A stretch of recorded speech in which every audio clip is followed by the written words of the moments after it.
You ever look at someone you raised with your own hands and realize they've become a stranger? The same mouth that once called you mama now speaks to you like you're a burden. It's a pain deeper than hunger, colder than loneliness, because it's not death that hurts the most, my dear ones. It's being forgotten by the ones you lived for. So sit down, pour yourself a cup of tea. This old woman's got a story to tell, and if you've ever loved someone more than yourself, this one's going to break your heart a little. Before we start, tap that like button and tell me in the comments, would you forgive your child if they forgot you? Because after you hear what happened to me, you might not know what you'd do either. I was 22 when my husband died in a road accident.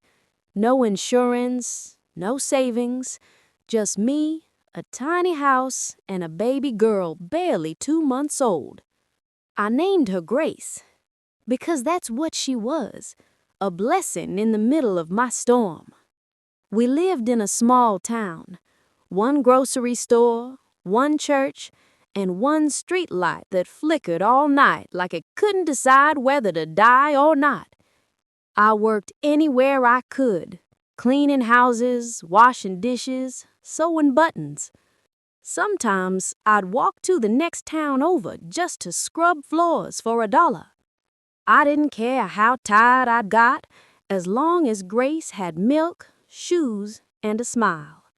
She was my heartbeat. I'd hold her close every night and whisper, "Baby girl, Mama's gonna make sure you never feel poor, even if we are." And I meant it. There were days I went to bed hungry just so she could eat.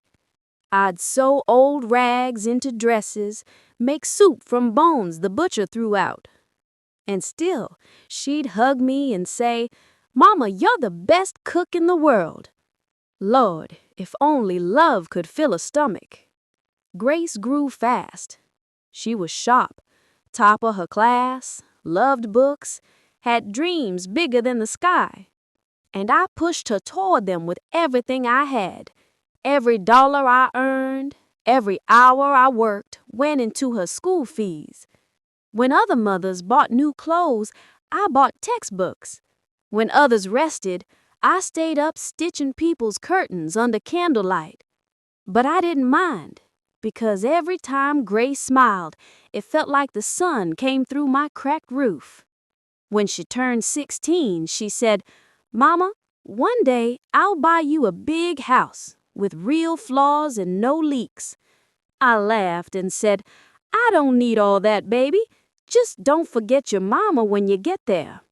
She said, "How could I ever forget you?" Funny, innit? The things people swear when life's still easy. Grace went to college in the city. I remember the day she left. Her suitcase was bigger than her, and her dreams even bigger. I packed her sandwiches, kissed her forehead, and said, "Go shine, baby girl." At first, she called every week, then every month, then silence. When I called, she'd say, "Sorry, Mama, busy with classes. I'll call you soon." But soon never came. Years passed. I heard through a neighbor's son that she'd graduated with honors, got a job at a big company, living in a high-rise apartment. I cried that night, not out of sadness, but pride. My little girl had made it. So I waited for a call, a letter, anything. But nothing came. Then, one morning, after almost 5 years, she called. "Mama, I'm coming home this weekend." My heart jumped. I cooked all her favorites, cornbread, greens, and her daddy's stew recipe.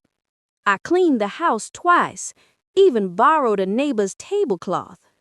When she arrived, I barely recognized her. Fancy clothes, expensive perfume, a cold smile that didn't reach her eyes. She hugged me, briefly, then said, "Mama, Please don't tell anyone I'm from here. My colleagues think I'm from the city." It felt like someone had punched the air out of me. I forced a smile. "Of course, baby. Whatever makes you comfortable." The whole visit lasted less than an hour. She didn't eat the food, said she had a dinner in town. She handed me a small envelope and said, "Here, Mama, some money for groceries." Groceries! That's all I was now.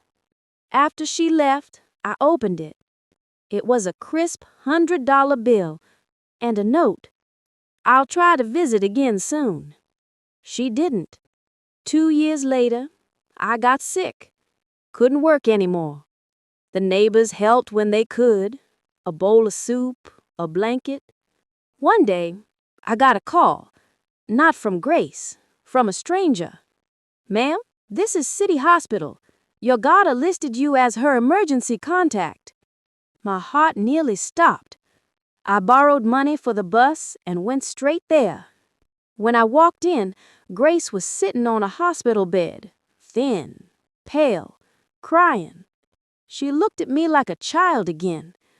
"Mama, he left me. He took everything. I have nothing."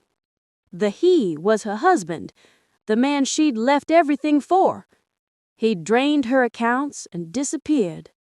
I sat beside her, took her hand, and said softly, "You still have me." She broke down. For the first time in years, she cried in my arms, just like when she was a little girl afraid of thunder. After she recovered, she came back home with me. At first, she stayed quiet. Then, one evening, while I was making soup, she said, "Mama, how did you forgive me?" I smiled and said, "Because I didn't raise you to hate yourself. I raised you to learn." She cried again, harder this time. Weeks passed. She helped me around the house, cooking, cleaning, sitting on the porch just talking. And slowly, I saw the girl I once knew returning. One night, she said, "Mama, I forgot who fed me, but you never forgot to love me." And that's when I knew my prayers had finally come home. Now listen, my dear ones. If you still got your mama, call her tonight. Don't wait for the years to teach you what love already showed you, because one day all that'll be left is an old photo and a heart full of "I wish I had." And to my Grace, if you're listening, you didn't just come home to me, you came home to yourself. So tell me, my loves, would you forgive your child if they forgot you? Leave a heart in the comments if you would. And if this story touched your heart, like the video. Subscribe for more stories from this old heart of mine. Because every Sunday, I'll be here, telling truths, sharing tears, and reminding you of one thing. No one will ever love you like a mother does.